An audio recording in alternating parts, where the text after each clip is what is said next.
Bien, vamos a continuar a partir de la invasión en el Valle de Arán.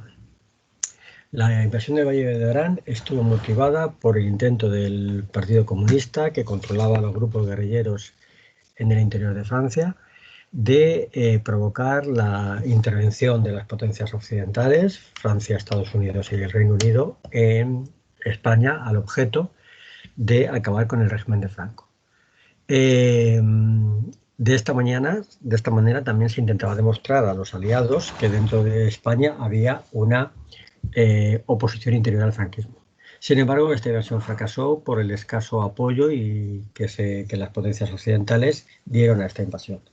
El motivo de no apoyar era fundamentalmente el hecho de que en el caso de reiniciar una intervención militar por parte de las potencias, se volvería a funcionar, volvería a ponerse en vigor la guerra civil, con lo cual sería un auténtico baño de sangre para España. Además de que la posibilidad de que en esta guerra el Partido Comunista, que claramente era el partido más organizado en los últimos años de la República, haría que este triunfo de los aliados pudiera ser utilizado y pudiera ser aprovechado por el Partido Comunista para instaurar un régimen comunista en España, lo que evidentemente a Estados Unidos no tenía ningún interés en permitir en el extremo suroccidental de Europa la existencia de un régimen partidario de los comunistas y de la URSS, sobre todo en más que un futuro probable escenario de la Guerra Fría, que ya desde el final de la Segunda Guerra Mundial estaba claro que poco a poco se iba a ir perfilando. El Partido Comunista lanzó, además de esta invasión a Valle de Arán, la instrucción a toda la guerrilla, a todos los grupos guerrilleros que había en el interior de España. Estos grupos guerrilleros, desde el año 39, prácticamente habían estado en una lucha latente, pero de poca importancia contra el régimen, porque prácticamente habían estado escondidos en las zonas montañosas de Extremadura, Castilla-La Mancha, los montes de Toledo fundamentalmente, Sierra de Gredos, en Asturias, en la cordillera Cantábrica, los Montes de León y en la zona de Andalucía, fundamentalmente en Sierra Morena, que fue en las zonas donde se activó esta lucha por la supervivencia. Una lucha que fundamentalmente tenía por el objeto intentar esa provocación. La época de provocación a las potencias occidentales que no se produjo. La época de mayor actividad fueron los años 45, 46 y 47, tras la condena a Franco por parte de la ONU en el año 46, se pudo pensar que esto podría funcionar, pero a lo largo del año 47 prácticamente el PC ordenó a los núcleos guerrilleros, a los maquis, que abandonaran la lucha y que se replegaran hacia Francia. La lucha continuó todavía durante unos años en los grupos que no pudieron aislarse a Francia, hasta que poco a poco la policía, la Guardia Civil y el ejército acabaron con los núcleos del maquis. La estrategia del régimen para frenar a la guerrilla fue una dura represión contra la población campesina de estas zonas, para así evitar el abastecimiento o apoyo que la población podría otorgar a los guerrilleros. Asesinatos sin previo juicio, la famosa ley de fugas, prisión con tortura para familiares de los huidos, para provocar la reacción de estos o su delación, fueron una práctica habitual por parte de la Guardia Civil. Como ya he dicho, hacia el año 48 el PC decidió terminar con esta actividad guerrillera. Y también he mencionado ya en clase la actividad de oposición de los monárquicos en torno a la figura de Don Juan. Pero ¿cómo va a ser la oposición dentro de España? La oposición interior. Claramente va a haber esa diferencia entre una oposición exterior formada por este gobierno de la República o este Partido Comunista o este Partido Socialista en el exilio, poco conectados con la realidad de lo que se estaba viviendo en España, y una oposición interior que va a funcionar también de igual manera, de manera poco organizada o completamente desunida, dado que provienen de sectores muy distintos. Por un lado tenemos la oposición interior provocada desde dentro de la Iglesia. Hemos dicho que la Iglesia es uno de los valores fundamentales, de los puntales fundamentales del régimen franquista, pero en el seno de la Iglesia vamos a encontrar una serie de fisuras en torno a este apoyo monolítico. Por un lado, la aparición, sobre todo en los años 50, de los movimientos católicos y cristianos de base, fundamentalmente juveniles, que van a hacer una crítica a la actitud de la Iglesia Católica colaboradora de un régimen represor.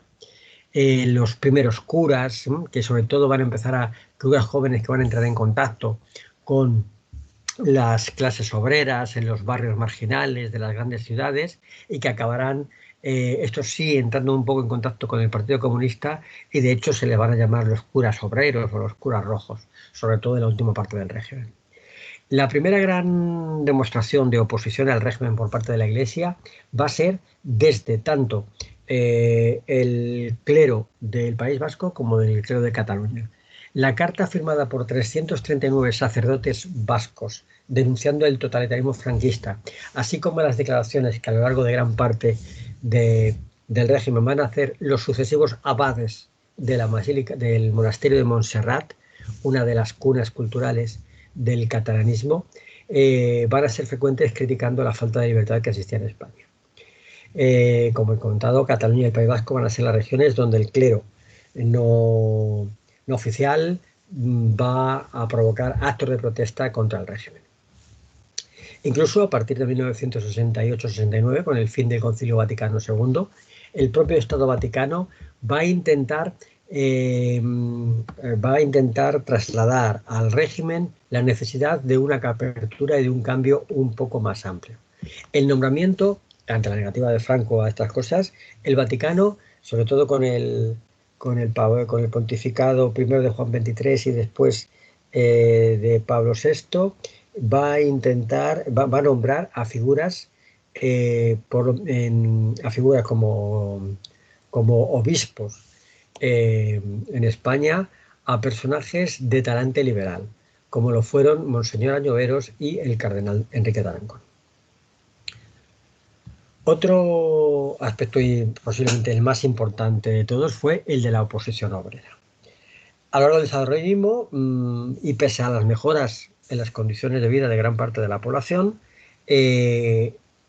las condiciones laborales, con salarios fijados por el régimen y con una mano dura por parte de las patronales a la hora de pactar las subidas de sueldo y las condiciones laborables de las clases trabajadoras, sobre todo a través del sindicato vertical, del sindicato del régimen, va a hacer que poco a poco los conflictos obreros, que al principio eran mucho más tímidos por el gran miedo de la época de la represión, van a ir aflorando y van haciéndose constantes a lo largo de gran parte de los años 50, 60 y hasta el final del franquismo. El sindicato más activo va a ser fundado por los comunistas. Marcelino Camacho va a ser uno de los líderes históricos de un sindicato llamado Comisiones Obreras. Inicialmente la llamada Comisión Obrera del Metal. Y fundamentalmente, igual que el Partido Comunista va a desarrollar la lucha política contra el régimen, va a ser Comisiones Obreras, el sindicato de ideología comunista, que va a protagonizar y en alguna manera dirigir gran parte de esta lucha contra el franquismo desde los representantes de los obreros. Pese a que hay ese sindicato vertical que el régimen quiere utilizar para controlar los conflictos sociales entre patronos y obreros, los empresarios y patronos de las empresas eran conscientes que si querían negociar con los trabajadores tenían que hacerlo con los delegados de comisiones obreras. Aunque este sindicato, que fue declarado ilegal por el Tribunal Supremo y muchos de sus dirigentes fueron duramente perseguidos, algunos de ellos condenados a penas de cárcel por su vinculación supuesta, pero más que real, con el Partido Comunista, que era clandestino, hicieron que perviviera en muchas empresas, y en muchas empresas se conocía quién eran los enlaces sindicales, que era como se llamaba entonces a los representantes sindicales, de este sindicato ilegalizado. Ya con el final del franquismo, sobre todo en los años 60, van a aparecer otros sindicatos, la UGT, sindicato histórico vinculado al Partido Socialista, y la Unión Sindical Obrera, la USO. La CNT, el gran sindicato que tuvo gran apoyo en la época de la República, en los años de la oposición al franquismo y sobre todo ya en el tardofranquismo, va a tener no va a tener la fuerza que anteriormente tuvo. Junto a los obreros, los estudiantes, sobre todo a partir del año 56. Hay que tener en cuenta que los estudiantes del año 56 son gente que ha nacido durante la guerra o inmediatamente después de la guerra. Por tanto, no ha combatido en ella. Son hijos de las clases medias y las clases privilegiadas, por tanto, son hijos del bando vencedor. Y sin embargo, cuando estos alumnos acceden a estudios universitarios, cuando, sobre todo por su juventud, empiezan a cuestionarse la rigidez y el autoritarismo del régimen. Algunos profesores van a apoyar las protestas y manifestaciones de los estudiantes, fundamentalmente los profesores Tierno Galván y Aranguren, y van a ser muchos de estos profesores, entre ellos estos, van a ser experimentados y separados de sus cátedras, teniendo que marchar al exilio para poder continuar trabajando. Algunos de estos profesores provenían del republicanismo liberal, u otros como Aranguren, Laín Entralgo, Maraval, procedían de incluso el falangismo. Como resultado de estas protestas es destacable el hecho de que en 1969 un estudiante, Enrique Ruano, va a morir al caer desde el tercer piso de una comisaría. Las manifestaciones que se sucedieron en señal de protesta fueron tremendas en aquella época, y Franco incluso, como ejemplo de esta situación con los estudiantes, y como consecuencia de las protestas que por la muerte de nada accidental de este estudiante en una comisaría, acabó imponiendo el estado de excepción y una dura represión también contra los estudiantes. Hay que mencionar, por supuesto, la oposición política, los partidos políticos o las ideologías políticas que se oponían a Franco. Por un lado, tenemos que advertir que los partidos políticos no existían, no estaban permitidos. Por tanto, el activismo político era clandestino. Clandestino significaba que se reunían de manera secreta, siempre atosigados y perseguidos por chivatos, por la policía, por delatores, los policías infiltraban en los sindicatos o en estos partidos clandestinos, indicaban gente que de vez en cuando delataban, que necesitaban para coger a la cúpula de los dirigentes. Desde el punto de vista ideológico, hay que mencionar a los democristianos. ¿Quiénes son estos demócratas cristianos?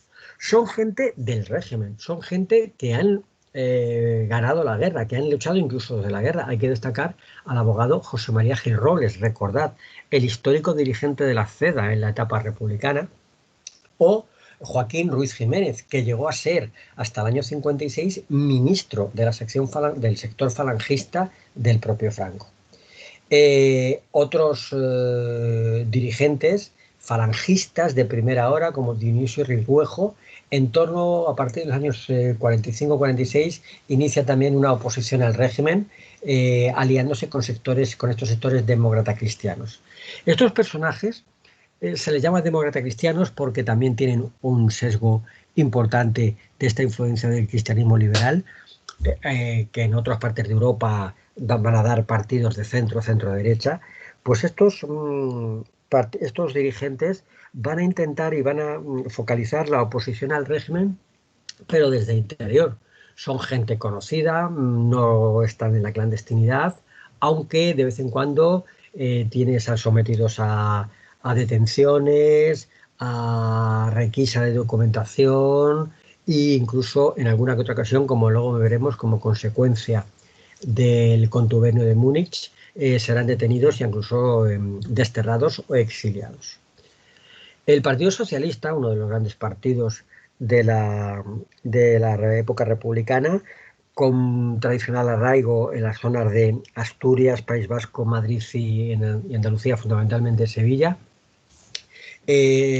tuvo poca actividad durante los primeros años del franquismo.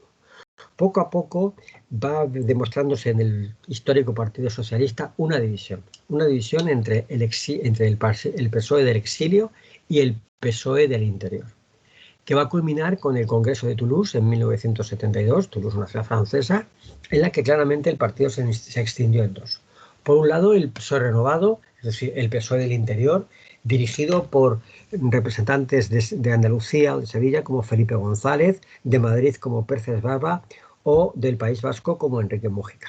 Y por otro lado, un PSOE histórico, representándote a los socialistas del exilio, dirigido por Ramón Llopis.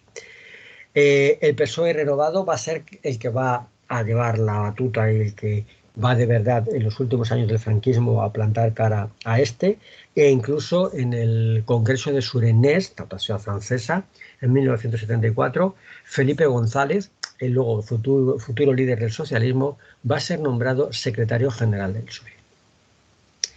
Los comunistas, ¿no?, que van a tener una vinculación muy directa con comisiones obreras, va a ser el partido por autonomía, el partido que fundamentalmente va a luchar contra el régimen.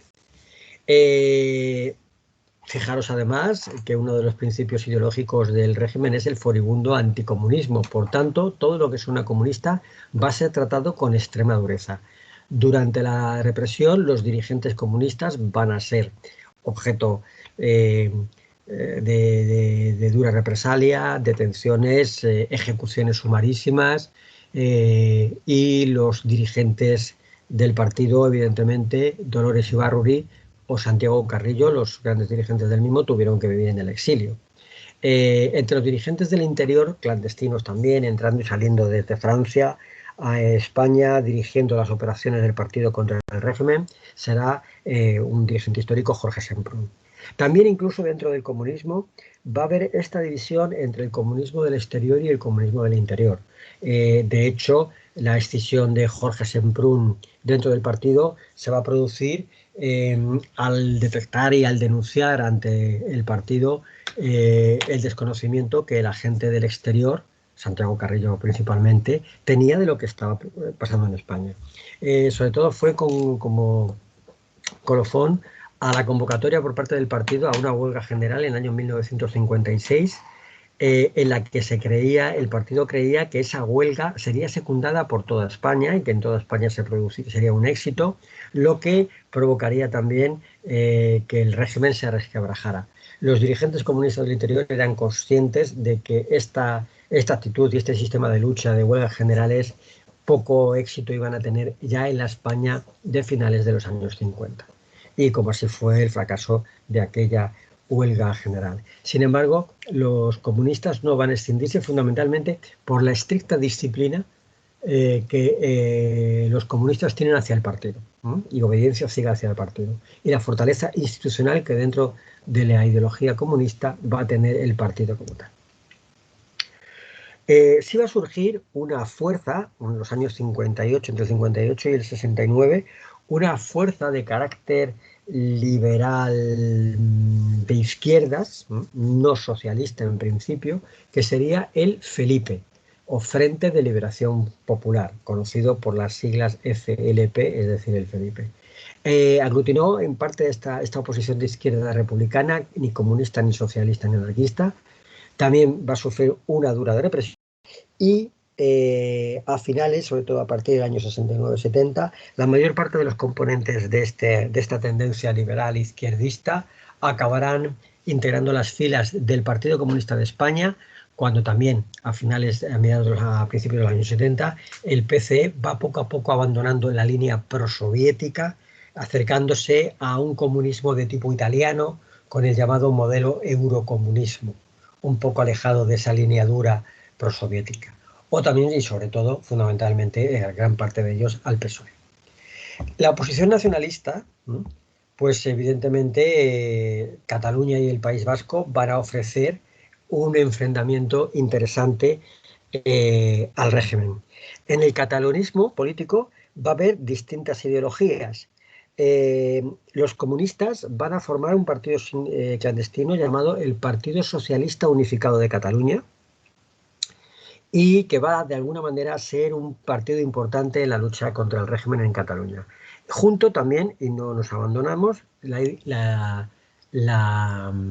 burguesía conservadora nacionalista catalana, los famosos, los herederos de la Lliga regionalista, recordad, de Cambó, ese nacionalismo conservador de principios de siglo, acabarán fundando el partido Convergencia Democrática de Cataluña, bajo la dirección de Jordi Pujol, que por entonces sería detenido y condenado a prisión, aunque luego tampoco pasó tantos años en la cárcel. Esta oposición, tanto la del Partido Comunista, la del PSUC, como la de Convergencia Democrática, va a tener el apoyo de la intelectualidad catalana, ¿no? Desde el punto de vista ideológico, esta intelectualidad nacionalista, ya de derechas y ya de izquierdas, va a apoyar bastante a esta oposición clandestina de estos dos partidos. En el País Vasco, igualmente, podemos encontrar una oposición de izquierdas y una oposición de derecha. La oposición de izquierda la va a protagonizar el PNV, histórico partido también, carácter conservador, bastante católico. Y aunque de una decisión de este PNV en 1959 va a dar lugar a la aparición de ETA. ETA, que corresponde a las siglas de Euskadi-Ta Askatasuna, fue una organización terrorista que surge del sector radical del PNV vasco, un sector radical incluso de la Iglesia. Se dice por ahí que ETA surgió en un seminario de curas. ETA va a ser partidario de la lucha armada y a partir de 1960, no, perdón, a finales de los 60 es cuando va a iniciar la dura lucha contra el régimen, asesinando fundamentalmente a los representantes de la represión del régimen en el País Vasco, policías, guardias civiles, miembros del ejército. Como ya veremos, será determinante la etapa final del régimen. Hay que mencionar, además de por el texto que tenéis que estudiar, el llamado Contubernio de Múnich. En 1962, con ocasión del Congreso del Movimiento Europeísta celebrado en Múnich, este congreso era un congreso de dirigentes europeos en la época en que se está construyendo la Comunidad Económica Europea. El Tratado de Roma de 1957 está asentando las bases de lo que será el mercado común. Franco, a través del ministro Castella, va a presentar la solicitud de España de entrar en la Comunidad Económica Europea, o Mercado Común, como se llamaba, pero los países miembros entonces van a denegar la adscripción de España a este mercado común, dado que España era una dictadura, y una de las características de este proyecto europeo era que los miembros tendrían que ser democracias consolidadas. El exilio exterior, es decir, los representantes del exilio español, en gran parte también, intelectuales españoles en el exilio, van a intentar conseguir que este movimiento europeísta, este congreso, invite a los partidos o las ideologías españolas en el exilio opositoras a Franco, y también que extienda esta invitación a los opositores del interior. De manera que en Múnich, en septiembre de 1962, se va a producir, en agosto, se va a producir el primer encuentro entre opositores del interior y opositores del exterior. Hay que tener en cuenta que no van a estar presentes los comunistas, que van a mandar observadores. Los socialistas sí van a tener representantes en este congreso, en este encuentro entre, como digo, el exilio del interior y el exilio del exterior. Con respecto al exilio del interior, hay que tener en cuenta que los que van a ir fundamentalmente van a ser de este grupo democristiano, de este grupo de oposición que había surgido desde dentro del régimen, en las figuras como Dionisio Ridruejo o José María Gil Robles. Evidentemente, estos personajes que estaban en esta oposición más o menos continua pero larvada con el régimen, pidieron permiso al régimen para poder ir a este encuentro. El régimen se lo dio, pero cuando el régimen se dio cuenta de lo que ahí se había pergeñado, denunció este encuentro, y toda la maquinaria de propaganda del régimen empezó a llamar a este encuentro como el contubernio de Múnich.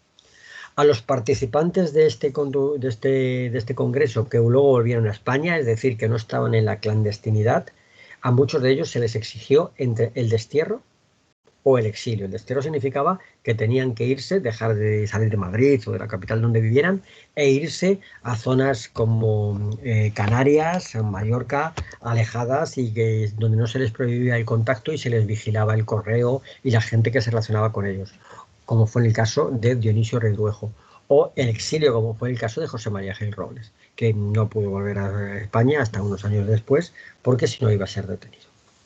La importancia del contubernio de Múnich, es decir, la importancia de aquel encuentro, no fue tal por las consecuencias que tuvo, ya que no se consiguió nada, e incluso pareció fortalecer un poco al régimen, sino porque fue la primera vez en que los opositores de dentro y de fuera se juntaban. Y cuando hablamos de los opositores de dentro, hablamos de gente como Gil Robles o Dionisio Ridruejo, que habían luchado en el bando vencedor, que habían luchado en la guerra, con personajes y políticos que habían luchado en la República.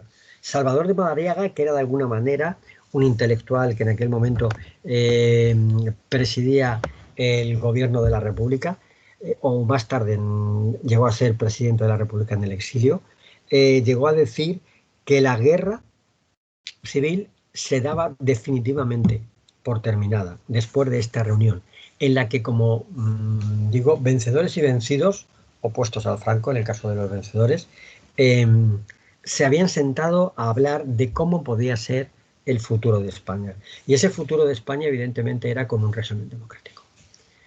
¿Cómo va a reaccionar el régimen ante esta oposición? Pues a partir de los años 60 van a ser frecuentes, después de estas algaradas callejeras y huelgas de los años 56, 57 de estudiantes y de obreros, cuando se vuelven a reproducir estas huelgas y estas explosiones un poco violentas también en algunas zonas, por las manifestaciones y demás, se va a producir una dura represión, suspendiendo derechos del Fuero de los Españoles. Recordad, el Fuero de los Españoles era esa ley que Franco se saca en el año 45 y que garantizaba determinados derechos de asociación, reunión y movilidad a los españoles, pero que el régimen decretaba estados de excepción y suprimía esos derechos del Fuero de los Españoles sin ningún problema. Toda la legislación consideraba contraria al orden público paros colectivos, es decir, huelgas, cierres ilegales, manifestaciones, reuniones públicas ilegales, actos de subversión y violencia, divulgación de noticias falsas, evidentemente, por lo que el régimen va a reaccionar creando el llamado Tribunal de Orden Público, TOP. Es decir, el tribunal que juzgaría y que perseguiría todos este tipo de delitos. Va a ser el encargado de la detención, de juicio de todos los representantes políticos, sindicales, en un tribunal dirigido por un militar, y este Tribunal de Orden Público va a ser responsable de las torturas y condenas que se hicieron en esta época con muy pocas garantías jurídicas. Hoy día, para muchos opositores al franquismo, ese edificio que vemos en la Puerta del Sol en Madrid y que hoy día es la sede de la presidencia de la Comunidad de Madrid, durante muchos años fue el Ministerio de Gobernación. El Ministerio de Gobernación, es decir, el Ministerio del Interior. En los sótanos de ese edificio fueron torturados y encarcelados muchos opositores, la mayor parte de los opositores del régimen. Dentro de este progresivo y enconada tensión contra el franquismo, pese a que otro sector de la población cada vez vivía más conforme con él, se va a aparecer y va a recrudecer la lucha de las organizaciones terroristas. Fundamentalmente dos. ETA, que ya hemos mencionado, del País Vasco, y una que va a surgir por toda España, sobre todo en las zonas, en las ciudades, las zonas más populosas, que fue el Frente Revolucionario Antifascista y Patriótico, el FRAP. Van a reproducir las acciones principalmente contra miembros de las fuerzas de orden público, es decir, Guardia Civil, Policía y Ejército, e incluso el gran éxito entre comillas, por no hablar de éxito del asesinato, aunque fuera de Carrero Blanco, fue el asesinato el 20 de diciembre de 1973 del recién nombrado en julio de ese año presidente del gobierno. De alguna manera fue un intento de acabar con el sucesor político de Franco, como sería Carrero, que tenía por misión hacer que el franquismo perviviera. En los años 70, antes de este asesinato, ya se había producido el llamado Juicio de Burgos, por el que fueron condenados a muerte 9 etarras y otros 7 a cadena perpetua, en medio de una gran campaña de presión internacional por parte incluso de personajes como el propio Papa, que consiguió al final la conmutación de estas penas de muerte por cadenas perpetuas.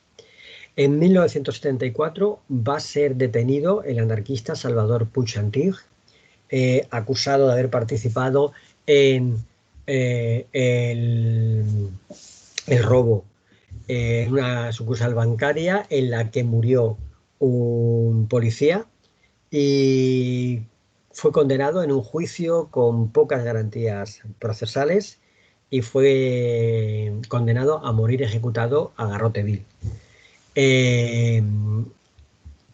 Poco después, algo después, en el año 75, en septiembre de 1975, es decir, mes y medio antes de que Franco muriera, se va a producir también un juicio con la condena a muerte de 5 terroristas del ETA y del FRAP, que esta vez sí fueron ejecutados en septiembre de 1975. También en medio de una gran oposición internacional, pero en este caso el régimen no va a hacer caso a estas presiones y los 5 acusados de terrorismo van a ser ejecutados, van a ser fusilados. El 1 de octubre, en conmemoración de una fecha muy importante para el franquismo, porque que es la exaltación de Franco a la jefatura del Estado, que se produjo el 1 de octubre de 1936. El 1 de octubre era fiesta nacional. Pues el 1 de octubre fue la última vez que asistió a una actuación política Franco en la Plaza de Oriente de Madrid, en medio de una gran manifestación de fervor patriótico y de adhesión inquebrantable al generalismo. Sin embargo, poco después, la enfermedad acabaría con su vida y con la dictadura. También hay un epígrafe que cuenta el papel de la cultura.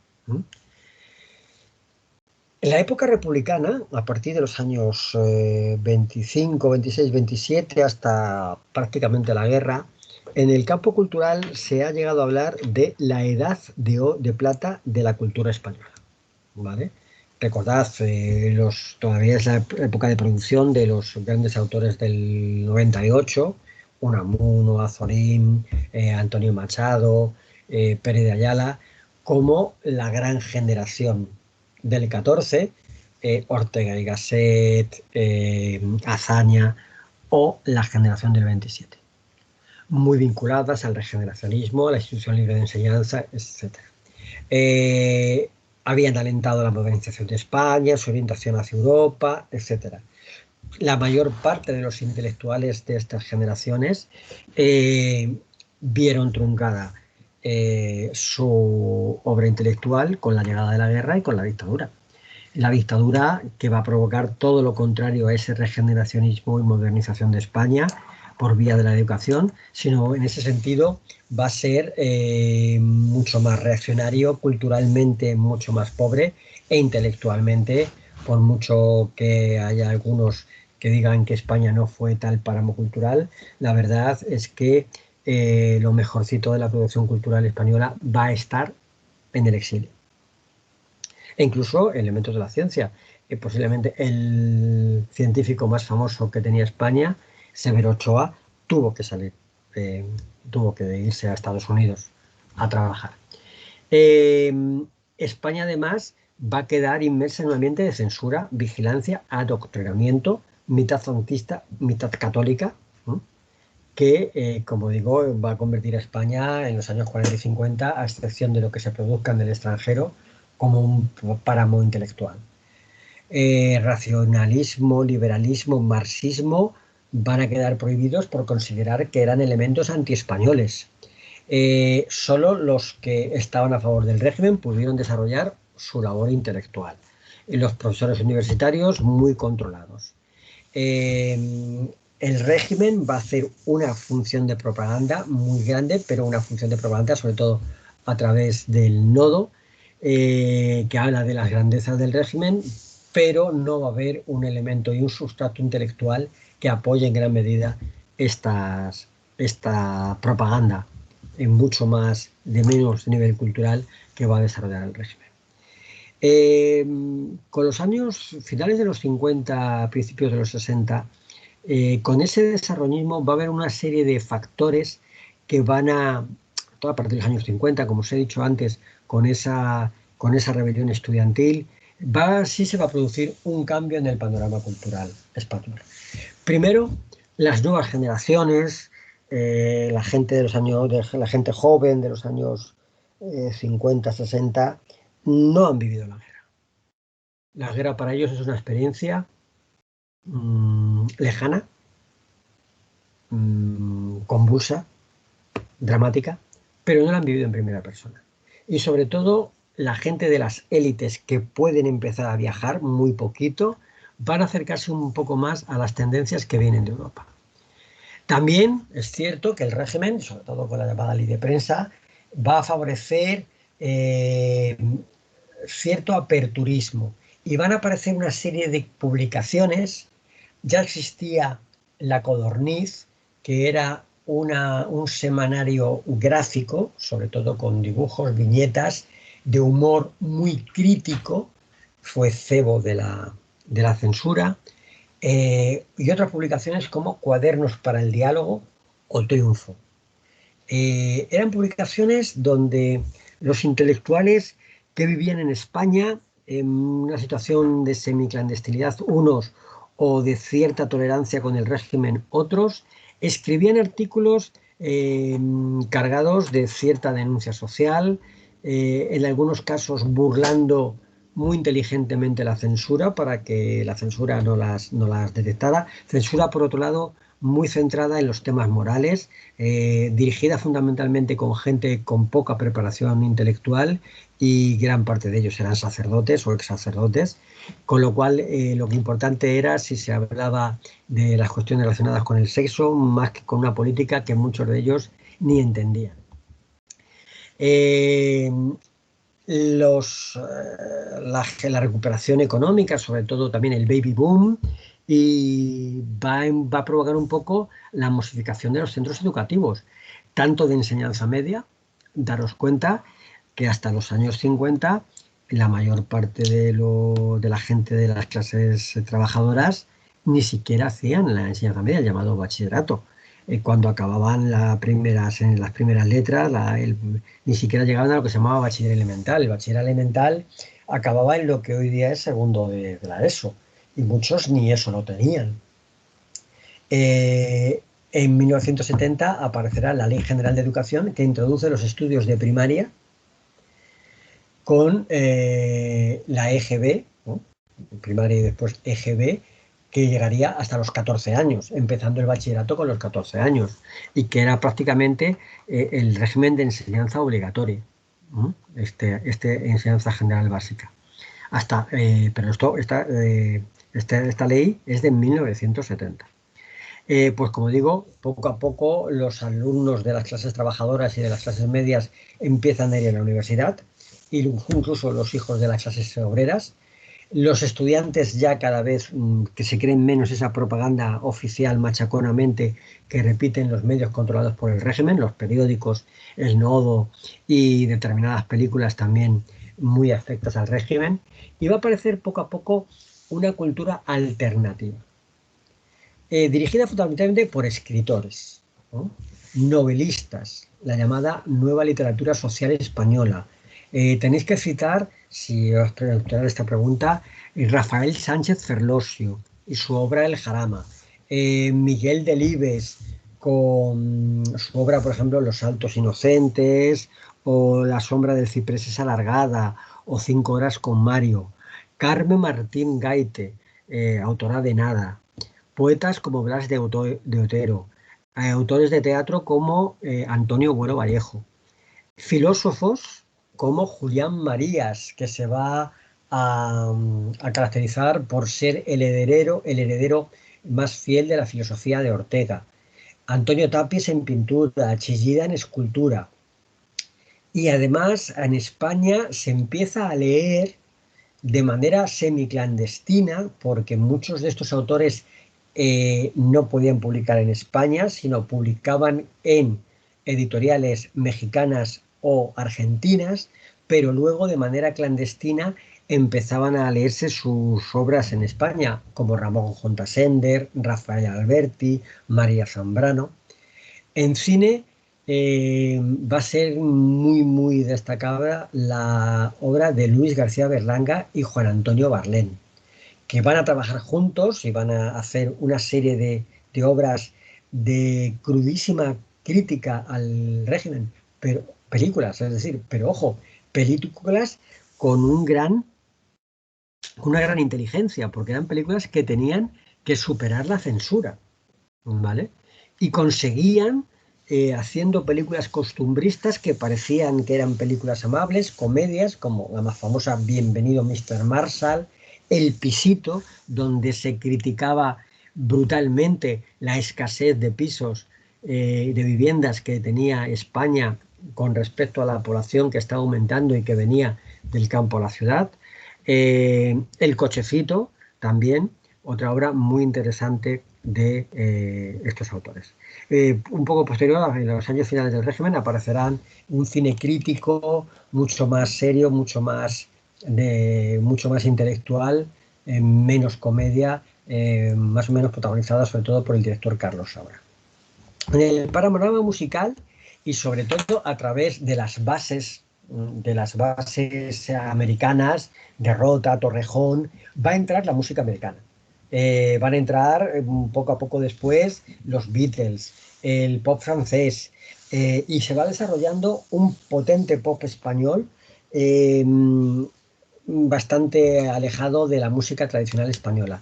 Y junto a ellos la llamada música de cantautor, que va a popularizar canciones con clara intencionalidad política.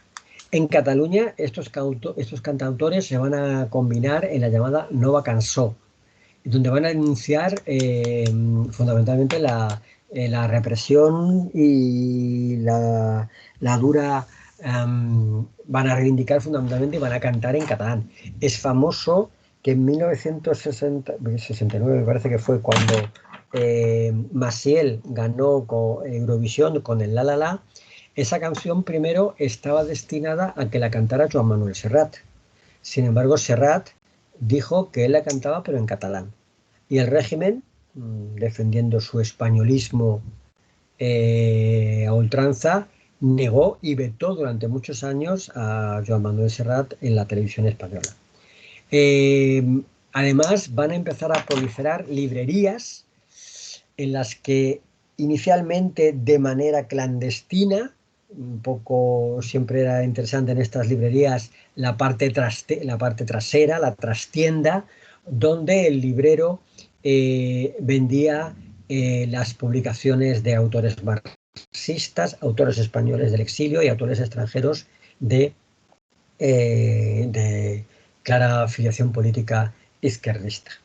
En conclusión, las élites culturales e intelectuales del tardofranquismo están ya muy en contacto con las tendencias culturales, intelectuales y políticas que venían de Occidente y de alguna manera sí se estaban preparando para el cambio intelectual que poco a poco el cambio social que poco a poco se daría en España con la muerte de Caudillo, con la muerte del dictador en 1975.